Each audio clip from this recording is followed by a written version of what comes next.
नमस्कार दोस्तों, YouTube channel excellent exam में मैं विवेक आपका फिर से स्वागत करता हूं। दोस्तों, अगर आप सीटेट जुलाई 2024 की तैयारी कर रहे हैं तो दोस्तों आज ये सेकेंड क्लास में लेकर आ चुके हैं सीडीपी यानी कि बाल विकास एवं शिक्षा शास्त्र में। आज हम पढ़ेंगे विकास के प्रकार, ठीक, या फिर विकास के आयाम।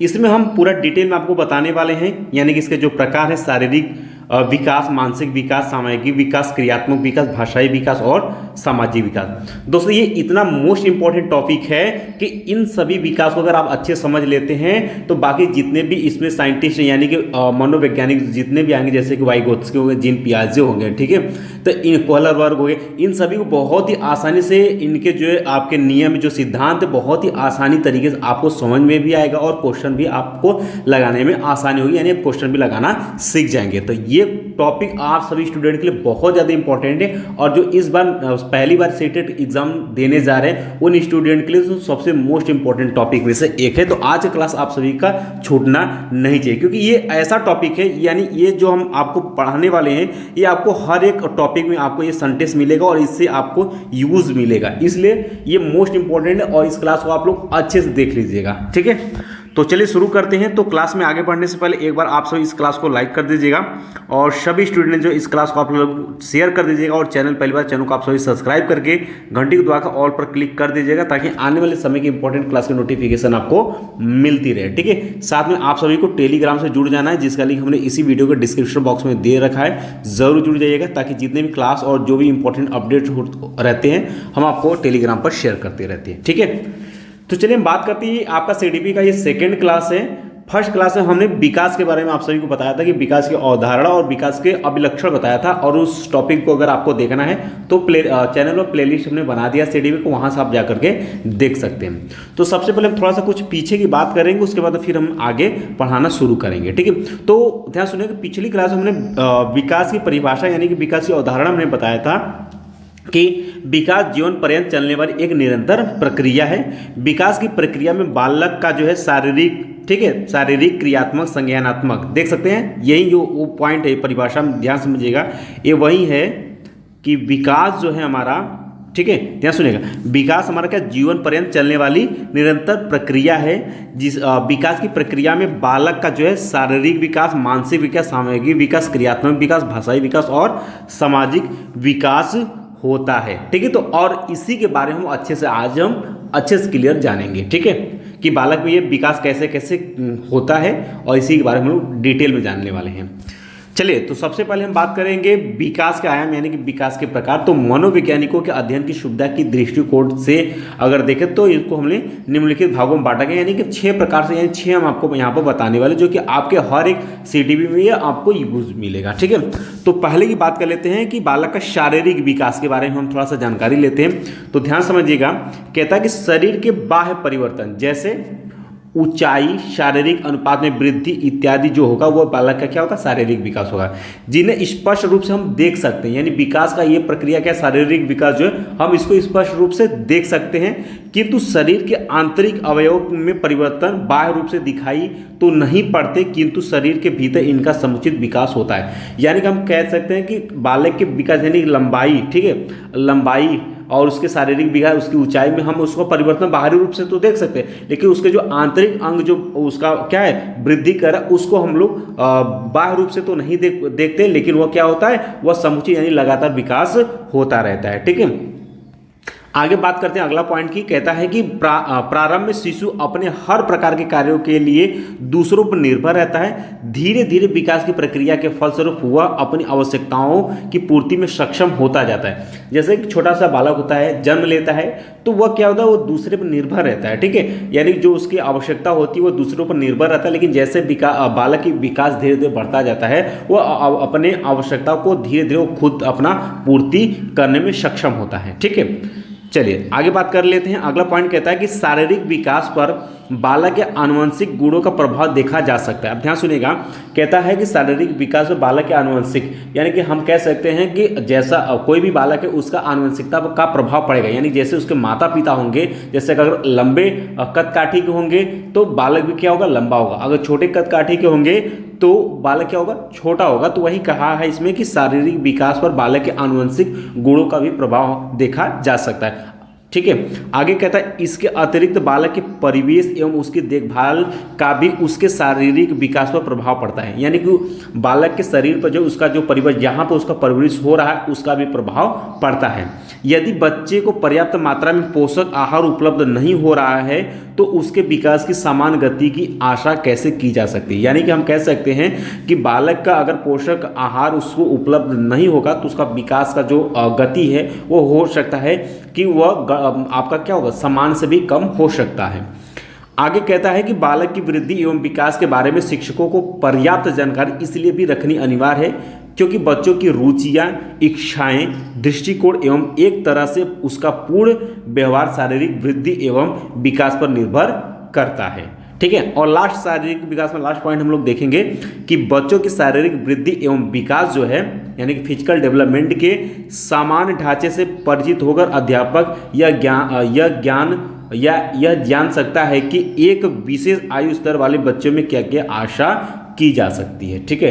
तो ये रहा आपका कि विकास में पहला आपका था शारीरिक विकास, यानी बालक का शारीरिक विकास कैसे होता है, क्या क्या होता है, वो हमने आपको डिटेल में समझा दिया। ठीक है। अब इससे क्वेश्चन बनेगा तो आसानी से आप कर पाएंगे।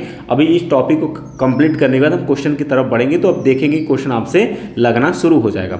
सेकेंड है आपका कि मानसिक विकास क्या होता है। चलिए इसके बारे में हम लोग देखते हैं कि मानसिक विकास क्या होता है। ठीक है। इसको हम लोग क्या बोलते हैं, मानसिक विकास को ही हम लोग क्या बोलते हैं, संज्ञानात्मक विकास बोलते हैं। ठीक है। इस चीज़ को आप ध्यान में रखिएगा। और जो जीन पियाजे हैं उन्होंने संज्ञानात्मक विकास का सिद्धांत दिया हुआ है, ध्यान में रखिएगा, वेरी इंपॉर्टेंट टॉपिक है। जब उनका सिद्धांत में पढ़ाएंगे तो इस टॉपिक को अगर क्लियर रहेगा आपको तो वहाँ पर आपको समझने में आसानी होगी। कौन सा, जीन पियाजे का संज्ञानात्मक विकास, या उसी को हम कह सकते हैं मानसिक विकास। ठीक है। अब चलिए ध्यान समझिएगा इसके बारे में। यानी कि मानसिक विकास को संज्ञानात्मक विकास कहेंगे, इंग्लिश में हम कह सकते हैं कि कॉग्निटिव और या मेंटल डेवलपमेंट के बारे में हम लोग देखते हैं। ठीक है। तो कहता है संज्ञानात्मक या मानसिक विकास से तात्पर्य बालक की उन सभी मानसिक योग्यताओं एवं क्षमताओं में वृद्धि और विकास से है जिनके परिणाम स्वरूप विभिन्न प्रकार की समस्याओं को सुलझाने में अपनी मानसिक शक्तियों का पर्याप्त उपयोग कर पाता है। यानी दोस्तों हम कह सकते हैं कि मानसिक विकास बालक का उन मानसिक योग्यताओं और क्षमताओं में वृद्धि और विकास से संबंधित है जिसके परिणाम स्वरूप बालक किसी भी समस्या को सुलझाने में अपनी क्या मानसिक शक्तियों का क्या पर्याप्त उपयोग करता है। यानी कौन सा कार्य सही है, कौन सा कार्य गलत है, कौन सा हमें कार्य करना चाहिए, कौन सा कार्य नहीं करना चाहिए, इन सभी जो है वो क्या है मानसिक विकास के अंतर्गत आता है। तो यानी कि बालक जो है अपने मानसिक विकास से उस कार्य को करता है। ठीक है। आगे देखते हैं, इसमें कुछ पॉइंट हम लोग देख लेते हैं। कहते हैं कल्पना करना। ठीक है। यानी मानसिक विकास में जो है बालक क्या करता है, कल्पना करना, स्मरण करना, यानी किसी भी चीज़ को दोहराना, सोचना, विचार करना, ठीक है, निरीक्षण करना, समस्या समाधान करना, निर्णय लेना इत्यादि की योग्यता संज्ञानात्मक विकास के फलस्वरूप ही विकसित होता है। यानी जिन बालक में ये मानसिक विकास होगा तो उसके अंतर्गत बालक के अंदर क्या क्या बढ़ेगी, बालक के अंदर किसी भी चीज़ को वो किसी चीज़ को कल्पना कर सकता है, स्मरण करने की शक्ति उसको मिलेगी, विचार करने में उसको क्षमता मिलेगी। ठीक है। निरीक्षण करने में, किसी भी समस्या का समाधान करने में और निर्णय लेना इत्यादि की जो योग्यता हुआ इसमें विकसित कर लेगा। ठीक है। दूसरा पॉइंट कहता है कि जन्म के समय बालक में इस प्रकार की योग्यता का अभाव होता है। यानी जब बच्चा जन्म लेता है तो उसके अंदर मानसिक विकास का क्या होता है, मानसिक योग्यता का क्या होता है, यहाँ पर अभाव होता है। उसके पास कुछ भी नहीं होता है, लेकिन जो है उसका आयु जैसे ही उसके धीरे धीरे आयु बढ़ने के साथ साथ उसमें जो है मानसिक विकास की गति भी बढ़ती रहती है। यानी लगातार जैसे बालक बढ़ता रहेगा उसके हिसाब से उसमें मानसिक योग्यता भी आती रहेगी ताकि वह कल्पना करने, स्मरण करना और विचार करने में धीरे धीरे वह सक्षम होता जाएगा। ठीक है। चलिए तीसरा पॉइंट कहता है कि संज्ञानात्मक विकास यानी मानसिक विकास के बारे में शिक्षकों को पर्याप्त जानकारी इसलिए होनी चाहिए क्योंकि इसके अभाव में वह बालक को इससे संबंधित समस्याओं का समाधान नहीं कर पाएगा। यदि कोई बालक मानसिक रूप से कमजोर है तो इसके क्या कारण है यह जानना उसके उपचार के लिए आवश्यक रहेगा। ठीक है। तो चलिए आगे हम बात कर लेते हैं कि इसमें ये बोला है कि विभिन्न अवस्थाओं और आयु स्तर पर बच्चों की मानसिक वृद्धि और विकास को ध्यान में रखते हुए उपयुक्त पाठ्य पुस्तकें तैयार करने में भी इससे सहायता मिल सकती है। अगर ये 2 पॉइंट कहते हैं तो यानी आप जब शिक्षक बनेंगे तो उसमें ये 2 पॉइंट आप सोचेंगे बालक के लिए, ठीक है। चलिए तीसरा पॉइंट की बात कर लेते हैं। तीसरा पॉइंट आपका आ जाता है विकास में आपका सांवेगिक विकास, या इसी को हम लोग बोलते हैं संवेगात्मक विकास, यानी इंग्लिश में अगर हम बोले तो इमोशनल डेवलपमेंट। इसको क्या बोलेंगे? इमोशनल डेवलपमेंट, ठीक है, इमोशनल डेवलपमेंट, ठीक। अब चलिए हम बात कर लेते हैं कि इमोशनल डेवलपमेंट क्या होता है, इसके बारे में हम जानकारी प्राप्त करेंगे, यानी कि संवेगात्मक विकास। और थोड़ा सा आप इंग्लिश में शब्द को ध्यान में रखें, इमोशनल डेवलपमेंट। चलिए बात करते हैं। कहता है कि संवेग, जिसे भाव भी कहा जाता है, का अर्थ होता है कि ऐसी अवस्था जो व्यक्ति के व्यवहार को प्रभावित करती है, ठीक है। जैसे भय, क्रोध, घृणा, आसर, स्नेह, खुशी इत्यादि जो है वो क्या होगा? संवेग के उदाहरण है, ठीक है, यानी इमोशनल के उदाहरण है। जैसे किसी भी चीज को आप देख करके डर जाते हैं तो जो आपके वो होता है, क्या होता है, आप क्या किसी भय से परेशान है। क्रोध, किसी बात का गुस्सा करते हैं तो क्रोध, या किसी चीज़ के लिए घृणा करते हैं, या किसी बात को लेकर के आप आश्चर्यचकित होते हैं, या किसी के प्रति आप स्नेह करते हैं, या खुशी, ये जो भाव आप प्रकट करते हैं यही हमारा क्या है? आपका इमोशनल डेवलपमेंट है, सामयिक विकास है। उम्मीद है क्लियर हो गया होगा। आगे कहता है कि बालक में आयु बढ़ने के साथ ही इन संवेगों का विकास भी होता रहता है। यानी जब छोटा बालक होता है, शिशु होता है, तो उसमें ये चीज़ें नहीं आती है, लेकिन वो जैसे जैसे उसका उम्र बढ़ता जाता है वैसे इसके अंदर ये सामयिक विकास है, इमोशनल डेवलपमेंट, वो क्या होता है? धीरे धीरे विकसित होता रहता है, ठीक है। यानी जब बालक देखेंगे, जब बच्चा होता है तो उसको आप हंसाएंगे तो वो नहीं हंसेगा, ठीक है, लेकिन जो धीरे धीरे बढ़ता जाएगा तो पहले आप किसी भी भाव के तरीके से उसको हंसाएंगे तो हंसेगा, ठीक है, लेकिन जब और बालक बड़ा होगा, जैसे वो बोलना शुरू करेगा तो क्या वो बातों को भी समझ कर वो हंसना शुरू कर देगा, ठीक है। तो वही कहा है कि बालक की आयु बढ़ने के साथ साथ ये सामयिक विकास भी बढ़ता रहता है या होता रहता है, ठीक है। ऐसे हम कुछ पॉइंट भी इसके साथ साथ हम लोग जो है देखते हुए बढ़ेंगे, ठीक है। पहला पॉइंट कहता है इसमें कि संवेगात्मक विकास जो है वो मानव वृद्धि एवं विकास का एक महत्वपूर्ण पहलू है। बालक का संवेगात्मक व्यवहार उसकी शारीरिक वृद्धि एवं विकास को ही नहीं बल्कि उसके बौद्धिक, सामाजिक एवं नैतिक विकास को भी प्रभावित करता है। तो ध्यान सुनेंगे, क्वेश्चन बन सकता है कि बालक के संवेगात्मक विकास किसको प्रभावित करता है? तो बालक का जो संवेगात्मक विकास है वह बालक के बौद्धिक, सामाजिक और नैतिक विकास को क्या करता है? प्रभावित करता है, ठीक है। और नैतिक विकास जो है, नैतिक विकास को जो है प्रभावित करता है, ठीक। सेकंड पॉइंट कहता है कि बालक के संतुलन विकास में उससे, या बालक के संतुलित विकास में उसके संवेगात्मक विकास की अहम भूमिका होती है, ठीक है। बालक के संवेगात्मक विकास पर पारिवारिक वातावरण का भी बहुत प्रभाव डालता है, ठीक है। तो ये संवेगा इमोशनल जो है वो बालक के परिवार पर भी निर्भर करता है। जैसा परिवार रहेगा उस तरीके से वो बालक क्या होगा? बनेगा, ठीक है, उसी तरीके से वो भी बिहेव करेगा, ठीक। इसका दोस्तों लास्ट पॉइंट इसमें कहता है कि विद्यालय के परिवेश और क्रियाकलापों को उचित प्रकार से संगठित कर अध्यापक जो है बच्चों के संवेगात्मक विकास में भरपूर योगदान दे सकते हैं। यानी इन पॉइंट को ध्यान में रख करके जो है वो विद्यालय अध्यापक जो है वह बच्चों के संवेगात्मक विकास को भरपूर योगदान दे सकते हैं, ठीक है। तो ये भी आपके बालक के विकास में बहुत ज़्यादा मोस्ट इंपॉर्टेंट एक है। चलिए आगे बात कर लें। चौथा आपका विकास है कि क्रियात्मक विकास, ठीक है, मोटर डेवलपमेंट। ये मोस्ट इंपॉर्टेंट, इससे क्वेश्चन आपके एग्जाम में पूछे जाते हैं, तो आपके लिए क्या भाई वेरी इंपॉर्टेंट टॉपिक है। यानी ये तो सभी है, ऐसा नहीं कि कोई नहीं है, समझना सभी को, क्योंकि ये सभी चीज़ें समझे रहेंगे तो जितने भी CDP का जितना भी चैप्टर आपका आता जाएगा उसको आपको समझने में आसानी होगी और क्वेश्चन को भी सॉल्व करने में आसानी होगी, ठीक है। तो क्लास पसंद आ रहा है तो बिल्कुल एक बार क्लास को लाइक नहीं की लाइक कर दीजिएगा, और सभी हमारे प्यारे स्टूडेंट्स जो है इस क्लास को ज़रूर शेयर करिएगा, ठीक है।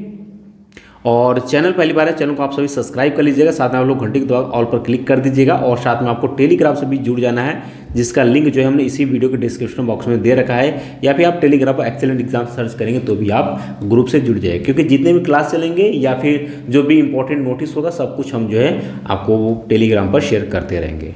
चलिए बात करते हैं क्रियात्मक विकास यानी मोटर डेवलपमेंट क्या होता है। तो क्रियात्मक विकास जो का अर्थ होता है कि व्यक्ति की कार्य करने की शक्तियों, क्षमताओं या योग्यताओं का विकास। ठीक है, ध्यान समझिएगा, ये क्रियात्मक विकास क्या होता है? जैसे क्रियात्मक, पहले नाम से क्रिया, यानी बालक की क्रिया से संबंधित विकास होगा, तो कह सकता है कि यह बालक की या किसी व्यक्ति की कार्य करने की शक्तियों, क्षमताओं और योग्यताओं का विकास से इसका अर्थ होता है। ठीक है, कहता है क्रियात्मक शक्तियों, क्षमताओं या योग्यताओं का अर्थ होता है ऐसी शारीरिक गतिविधियां या क्रियाएं जिनको संपन्न करने के लिए मांसपेशियों एवं तंत्रिकाओं की गतिविधियों के संयोजन की आवश्यकता होती है, यानी उनके एक साथ कार्य करने की आवश्यकता होती है, जैसे चलना, बैठना, दौड़ना। ठीक है, ये सब आप इसके अंतर्गत आ सकता है, आ जाएगा। ठीक है, तो क्रियात्मक यानी कि बालक के कार्य से निर्भर करता है, यानी उसके अंदर क्या कि कार्य करने की क्षमताओं, शक्तियों, योग्यताओं का क्या होता है, इसमें विकास होता है। ठीक है, और ये विकास क्या है आपका, बालक की क्या है, बढ़ने के साथ, यानी बालक जैसे उम्र बढ़ेगा वैसे वैसे इसके क्रियात्मक विकास भी क्या होगा, बढ़ता चला जाएगा।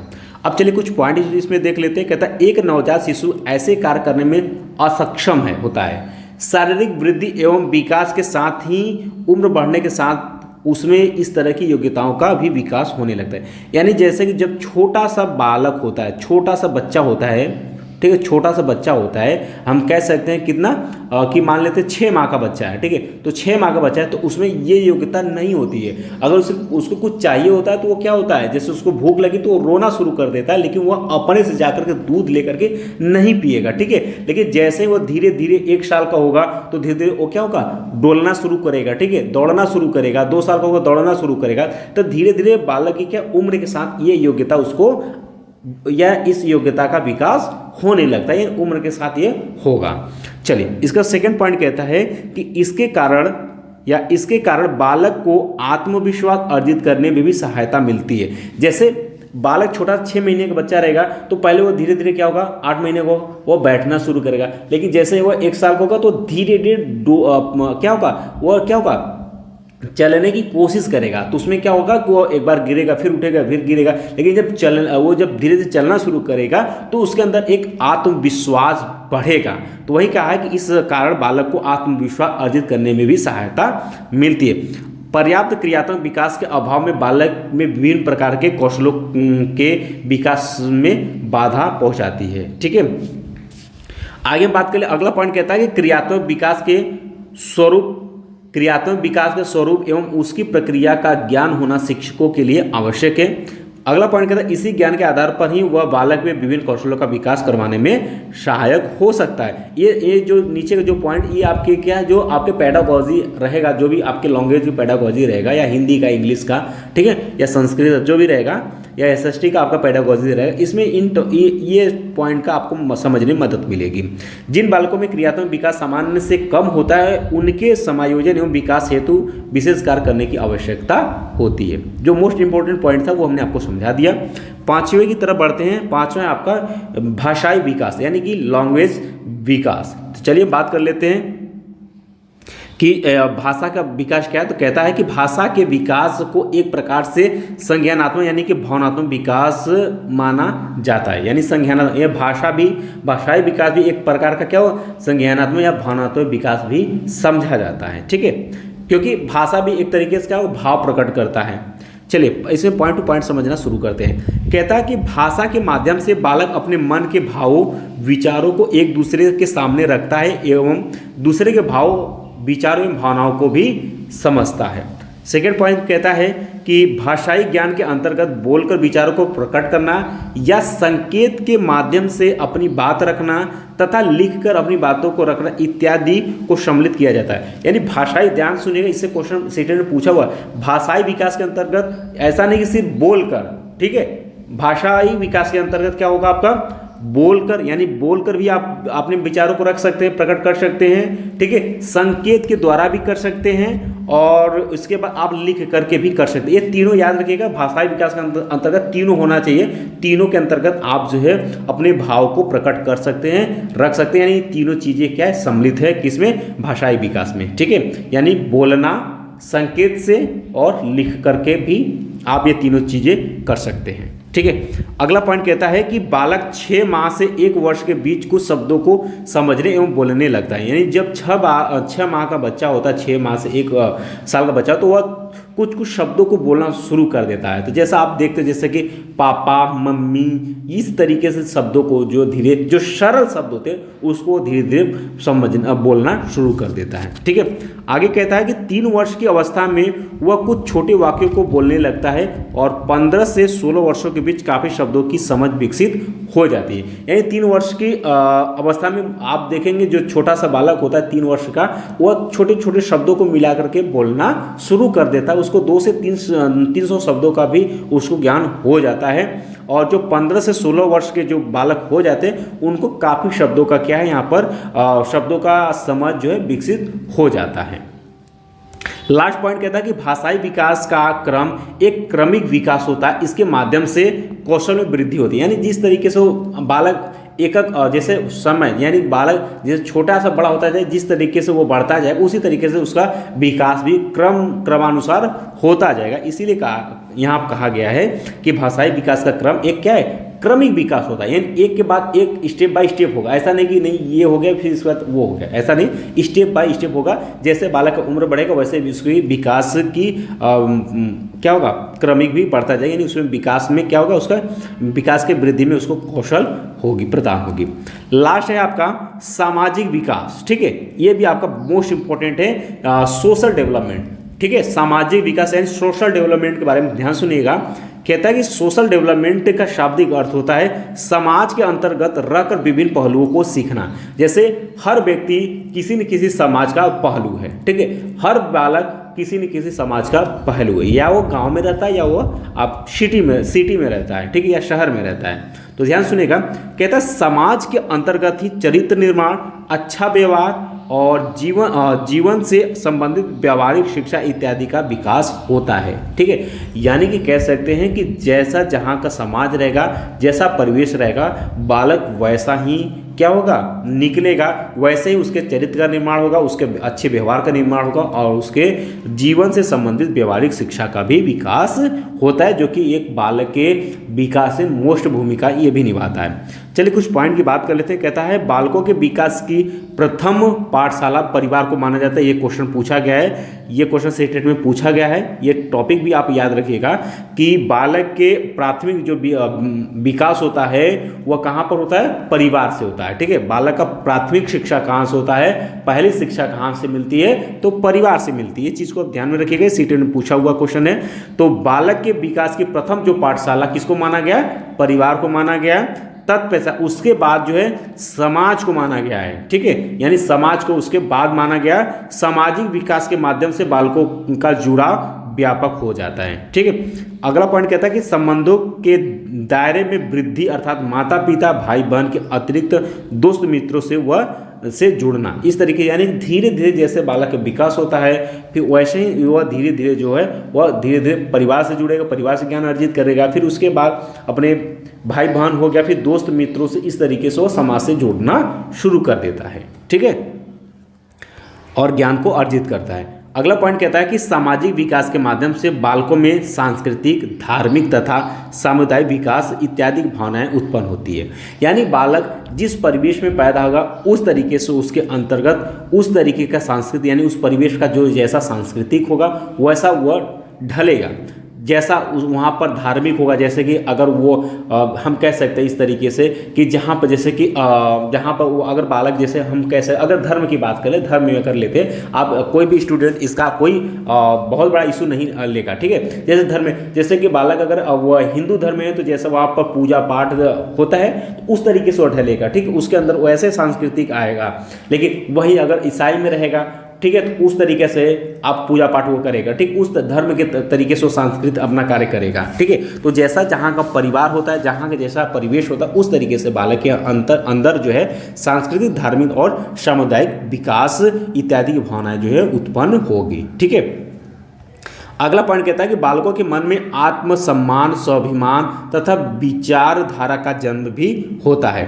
अगला पॉइंट कहता है बालक समाज के माध्यम से ही अपने आदर्श व्यक्ति का चयन करता है तथा कुछ बनने की प्रेरणा उनसे लेता है। यानी कि अगर आप तैयारी करें तो आपने बीएड या बीटीसी किस पर्पज से किया, तो पहले आपने किसी को देखा होगा या अपने परिवार में देखा होगा या अपने आपके पिताजी रहे होंगे, ठीक है, तो समाज से आपको क्या प्रेरणा मिली, तब आप जो आपने बीएड या बीटीसी किया ताकि हम आगे चल के गवर्नमेंट शिक्षक बन सके। ठीक है, आगे अगला लास्ट पॉइंट कहता है कि एक शिक्षित समाज में ही व्यक्ति का उत्तम विकास संभव हो सकता है। यानी एक अगर शिक्षित समाज होगा उसमें उस बालक का उत्तम विकास संभव हो सकता है, अन्यथा उस बालक का पूरी तरीके से विकास नहीं हो सकता जिस तरीके से होना चाहिए।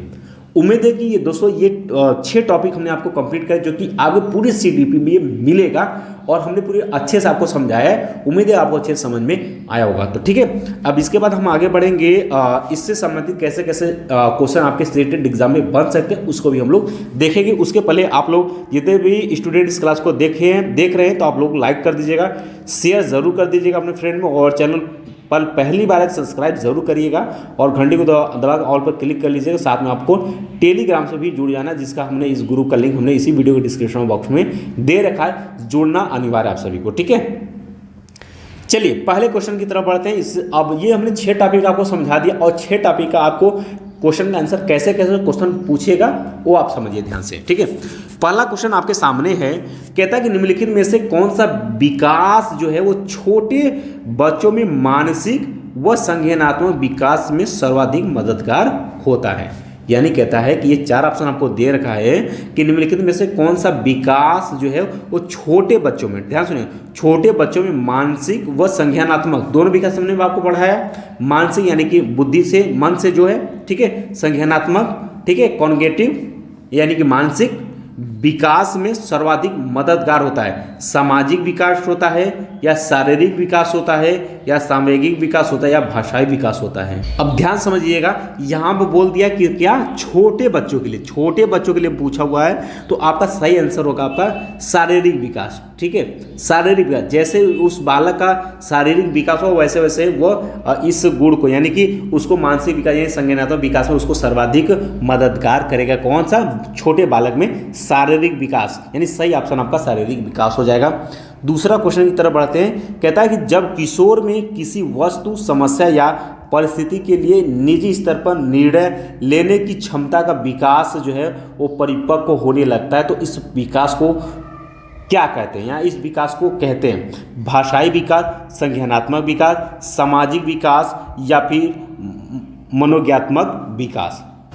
तो इसमें 4 ऑप्शन आपको दिया हुआ है, भाषाई विकास, संज्ञानात्मक विकास, सामाजिक विकास और मनोज्ञात्मक विकास। ध्यान सुनिएगा, जब किशोरावस्था में बालक के अंतर्गत क्या आ जाता है भाई, बालक क्या कर लेता है, सोचने की उसके अंदर क्षमता आ जाती है, स्मरण करने की क्षमता, विचार करने की क्षमता उसके अंदर, निरीक्षण करना, ठीक है, किसी समस्या का समाधान करने, निर्णय लेना, इन सभी का उसके अंदर क्या आ जाता है, परिपक्वता आ जाती है। तो कहता है कि वही कि जब किशोर में किसी वस्तु, समस्या या परिस्थिति के लिए निजी स्तर पर निर्णय लेने यानी खुद अपना निर्णय लेने की क्षमता का विकास परिपक्व होने लगता है, तो इस विकास को क्या कहते हैं? तो इस विकास को क्या कहते हैं? संज्ञानात्मक विकास कहते हैं। तो आपका सेकंड ऑप्शन सही हो जाएगा, क्योंकि संज्ञानात्मक विकास में हमने आपको समझाया था कि संज्ञानात्मक विकास में बालक के अंदर का क्या बढ़ जाएगा, कल्पना करना, स्मरण करना, विचार करना, निरीक्षण करना, समस्या समाधान करना, निर्णय लेना इत्यादि, इसके अंतर्गत जो है उसको विकास विकसित होगा। इसलिए इसका आंसर सही हो जाएगा आपका दूसरा ऑप्शन। ठीक है, तीसरे क्वेश्चन की तरफ बढ़ते हैं। तीसरा क्वेश्चन आपको कहता है कि बालक का संवेगात्मक विकास, ठीक है, यानी इमोशनल विकास निम्नलिखित में से किसे प्रभावित करता है? एक ए ऑप्शन दिया हुआ है, ए बी सी करके इसमें दिया हुआ, फिर इसके बाद आपका कोड दिया हुआ है। ठीक है, तो कहता है, ए कहता है कि उसके शारीरिक विकास को, उसके सामाजिक विकास को, और सी कहता है उसके नैतिक विकास को। ठीक है, यानी बालक का संवेगात्मक विकास, इमोशनल विकास जो है निम्नलिखित में किसको प्रभावित करता है? उसके शारीरिक विकास को और उसके मानसिक विकास को या फिर उसके नैतिक विकास को। ऑप्शन दिया हुआ केवल बी, ए और सी, बी और सी, ए बी सी। तो ध्यान सुनिएगा, जो संवेगात्मक विकास है यानी बालक का संवेगात्मक विकास, ठीक है, या इमोशनल विकास है, वह बालक के शारीरिक विकास को भी प्रभावित करता है और सामाजिक विकास को भी और नैतिक विकास को प्रभावित करता है। इसलिए आप ऑप्शन नंबर आप 4 पर लगाएंगे, ए बी सी तीनों सही हो जाएगा। चौथे की तरफ बढ़ते, चौथा क्वेश्चन कहता है कि विकास के विभिन्न आयामों के संदर्भ में निम्नलिखित में से कौन सा कथन असत्य आपसे पूछा हुआ है कि विकास के विभिन्न आयामों के संदर्भ में निम्नलिखित में से कौन सा कथन असत्य आपसे पूछा हुआ है। ठीक है, तो असत्य पूछा हुआ है, तो चलिए हम पढ़ते हैं और क्वेश्चन को जो है देखते हैं कौन सा इसमें असत्य है। ठीक है, तो ध्यान सुनिए कैसे, अगर इस टाइप का क्वेश्चन अगर सीटेट एग्जाम में आएगा तो कैसे आप क्वेश्चन को सही करेंगे। ध्यान सुनिएगा, पॉइंट पहला पढ़ेंगे, कहता है कल्पना करना, स्मरण करना, विचार करना, निरीक्षण करना, समस्या समाधान करना, निर्णय लेना इत्यादि की योग्यता संज्ञानात्मक विकास के फलस्वरूप ही विकसित होती है। ये बात सही, अभी जस्ट हमने आपको बताया, तो ये तो बात बिल्कुल सही है। ठीक है, तो ये सही हो गया, तो आपको असत्य छाटना, ये भी आपका सही है। ठीक है, भाषा का विकास एक प्रकार का संज्ञानात्मक विकास ही है, अभी जैसे हम आपको पढ़ाया था, ये भी बात सही है। तीसरा पॉइंट कहता है कि भाषाई विकास या भाषाई, मानसिक, संवेगात्मक, सामाजिक एवं चारित्रिक विकास विभिन्न आयु स्तरों में समान प्रकार से होता है। अभी हमने आपको समझाया है कि ये क्या होता है, हर बालक में अलग अलग प्रकार से होता है। ठीक है, या फिर एक समान आयु स्तर पर एक समान विकास नहीं होगा, वो आपका घटता बढ़ता रहता है। ठीक है, यानी कि घट बढ़ करके रहेगा, इसलिए इसमें कहा है कि समान प्रकार से होता है, इसलिए ये ऑप्शन क्या है आपका गलत है, और आपसे असत्य ही पूछा था, इसलिए ऑप्शन नंबर आप तीसरे को आप टिक करेंगे। ठीक है, और चौथा कहते हैं क्रियात्मक विकास का अर्थ होता है व्यक्ति की क्रियात्मक शक्तियों, क्षमताओं या योग्यताओं का विकास करना। ये अभी जस्ट इसका परिभाषा पता है, ये भी बात सत्य है। तो इस तरीके से आप कट करते हुए जाइएगा। ठीक है, कि सत्य या असत्य पूछा है तो आप खोजते जाइएगा, अगर सही है कौन सा सही कौन सा गलत, तो असत्य पूछा है तो असत्य वाले को आप टिक करेंगे। इस तरीके से क्वेश्चन आप एग्जाम में भी करेंगे तो आपको हेल्प मिलेगी। ठीक है, रटना नहीं है, सीडीपी आप रटेंगे, सीटेट का एग्जाम के लिए अगर आप रटेंगे तो क्वेश्चन आपसे गलत होगा, क्योंकि कोई भी क्वेश्चन आप रट करके आंसर नहीं दे पाएंगे। ठीक, पांचवा क्वेश्चन कहता है कि आपकी कक्षा का एक छात्र, ध्यान सुनिएगा, कहता है आपकी कक्षा का एक छात्र राजू जो है वो शारीरिक विकास की दृष्टि से काफी पिछड़ा हुआ है। आपको विकास के निम्नलिखित में से किस आयाम में राजू के पिछड़ने की चिंता हो सकती है, यानी कि कौन से पहलू में, किस विकास के कौन से आयाम में, यानी विकास के किस प्रकार में राजू के पिछड़ने की चिंता हो सकती है। अब ये बोला है संवेगात्मक विकास में, बौद्धिक विकास में, सामाजिक विकास में। तो हम कहेंगे कि जब राजू अगर पिछड़ा है तो तीनों में पिछड़ा होगा। ठीक है, उसके संवेगात्मक विकास में, बौद्धिक विकास में और सामाजिक विकास, तीनों में पिछड़ा, तभी तो क्या पिछड़ा हुआ बालक कहा रहा है ना। तो इसलिए आप जो है चौथे ऑप्शन को आप सही करेंगे, ए बी सी तीनों की तरफ बढ़ेंगे। ठीक, लास्ट क्वेश्चन इस क्लास का क्वेश्चन है आपका कि आप अपनी कक्षा में से कुछ छात्रों को चुनकर 6 महीने में उनमें होने वाले विकास की एक रिपोर्ट तैयार करना चाहते हैं। तो इसके लिए आप निम्नलिखित में से क्या चुनेंगे, यानी कि अगर आप अध्यापक हो गए, शिक्षक हो गए, ठीक है, शिक्षक या शिक्षिका हो गए, तो क्या करेंगे कि आप अपनी कक्षा में से कुछ छात्रों को चुनकर 6 महीने में उनमें से होने वाले विकास की एक रिपोर्ट तैयार करना चाहते हैं। तो इसके लिए आप निम्न में से क्या चुनेंगे। चलिए 4 ऑप्शन देखता है। प्रत्येक माह उनकी लंबाई मापेंगे, प्रत्येक माह उनका वजन तौलेंगे, प्रत्येक माह उनकी रुचियों, आदतों, दृष्टिकोणों, स्वभाव, व्यक्तित्व, व्यवहार आदि में होने वाले परिवर्तन की जांच करेंगे। चौथा ऑप्शन कहता है प्रत्येक माह उनके शारीरिक आकार में होने वाले परिवर्तन की जांच करेंगे। बिल्कुल ये भी बात गलत है, ये भी बात गलत हो जाएगा और ये भी गलत हो जाएगा। आपका तीसरा सही हो जाएगा। आप रिपोर्ट तैयार करने के लिए प्रत्येक माह उन बालकों की क्या करेंगे, रुचियों, आदतों, दृष्टिकोण, स्वभाव, व्यक्तित्व, व्यवहार आदि में होने वाले परिवर्तन की जांच करेंगे और इस आधार पर आप रिपोर्ट बनाएंगे। ठीक है, तो उम्मीद है कि आपको ये क्लास अच्छे समझ में आ गया होगा। और इसके बाद अगला जो क्लास है वो भी आपका मोस्ट इंपॉर्टेंट है, जो सीडीपी का नेक्स्ट क्लास जब लेकर के आएंगे तो उसमें हम लोग पढ़ेंगे वृद्धि। ठीक है, क्या पढ़ेंगे भाई, वृद्धि पढ़ेंगे। और ये वृद्धि इतना इंपॉर्टेंट है, ये भी आपको क्या है पूरे टॉपिक में आपको कहीं ना कहीं आपको वृद्धि मिलता रहेगा। ठीक है, और वृद्धि के प्रकार, वृद्धि और विकास में क्या अंतर है। ठीक है, वृद्धि और विकास में अंतर भी पढ़ेंगे, अंतर भी पढ़ लेंगे इसी में। ठीक है, उसके बाद हम लोग पढ़ेंगे फिर इसका जो नेक्स्ट क्लास आएगा उसमें हम लोग पढ़ेंगे वृद्धि के प्रकार। और इस बार भी इस वृद्धि प्रकार इससे क्वेश्चन आपके इस बार यानी कि सीटेट जनवरी 2024 में भी क्वेश्चन आया था। ठीक है, यानी वृद्धि की अवस्थाएं हम कह सकते हैं कि इसके बाद इसमें हम लोग क्या पढ़ेंगे, वृद्धि की अवस्थाएं पढ़ेंगे। ठीक है, यानी कि शैशव काल, बाल्यकाल, ठीक है, ये सब अवस्थाएं, इसमें किशोरावस्था, ये सब पढ़ेंगे क्योंकि इससे सीडीपी में क्वेश्चन पूछा जाता है। इस बार भी आया था और आपके 7 जुलाई को जो एग्जाम होगा सीटेट में उसमें भी पूछा जाएगा। ठीक है, तो आज का क्लास यहीं समाप्त करते हैं। तो एक बार जो है इस क्लास को ज़रूर आप सभी जो है क्लास को एक बार फिर से आप लोग लाइक नहीं किए तो लाइक कर दीजिएगा और शेयर ज़रूर कर दीजिएगा अपने फ्रेंड में, और चैनल पहली बार चैनल को आप सभी सब्सक्राइब कर लीजिएगा, साथ में आप लोग घंटी के द्वारा ऑल पर क्लिक कर लीजिएगा, और साथ में आपको टेलीग्राम से जुड़ जाना है, और टेलीग्राम का जो लिंक हमने इसी वीडियो के डिस्क्रिप्शन बॉक्स में दे रखा है, ज़रूर जुड़िएगा ताकि जितने भी क्लास चलते हैं इसमें हम आपको क्लास का लिंक शेयर कर देते हैं। मिलते हैं नेक्स्ट क्लास में, तब तक के लिए जय हिंद, जय भारत।